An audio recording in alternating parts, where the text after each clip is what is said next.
Hi friends, ఈ video మీకు నచ్చినట్లయితే సబ్స్క్రైబ్ చేయండి, లైక్ చేయండి. విశాల్ నయని ఒడిలో పడుకుంటాడు. నయని విశాల్తో తనకు బాబు పుట్టుంటే ఇలాగే పడుకునేవాడని అంటుంది. ఏదో ఒక విధంగా చేయి బాగు చేసే బాధ్యత నాది అని నయని అంటుంది. తన కోసం ఇబ్బంది పడొద్దని విశాల్ అంటాడు. ఉదయం హాసిని, పావని, దురంధరులు నయని తెరిచిన పెట్టె చుట్టూ తిరుగుతూ ఉంటారు. విక్రాంత్ వాళ్ళు వచ్చి ఏం చేస్తున్నారని అడుగుతారు. నయని, సంస్కృతం వచ్చిన గాయత్రి అమ్మగారు వస్తే తప్ప అందులో ఏముందో చదవలేరు.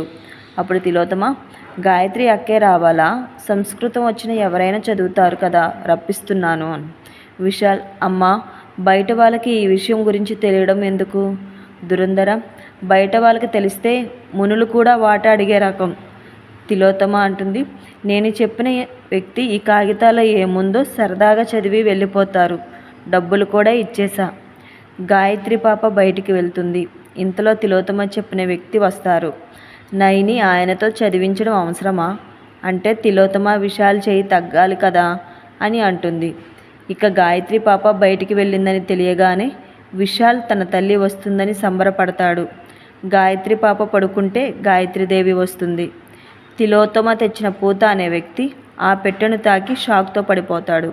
ఇక విశాల్ నయనికి పెట్టె తెరవమని అంటే నయనికి గాయత్రీదేవి ఆత్మ కనిపిస్తుంది. అమ్మగారే వస్తున్నారని చెప్తుంది.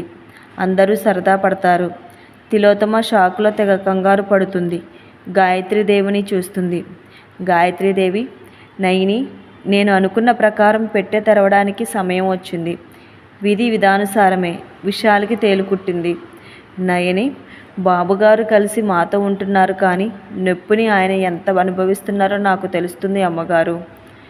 తిలోత్తమ పూత అనే వ్యక్తికి తొందరగా చదవమని అంటుంది. గాయత్రీదేవి పెట్టె తెరుస్తుంది.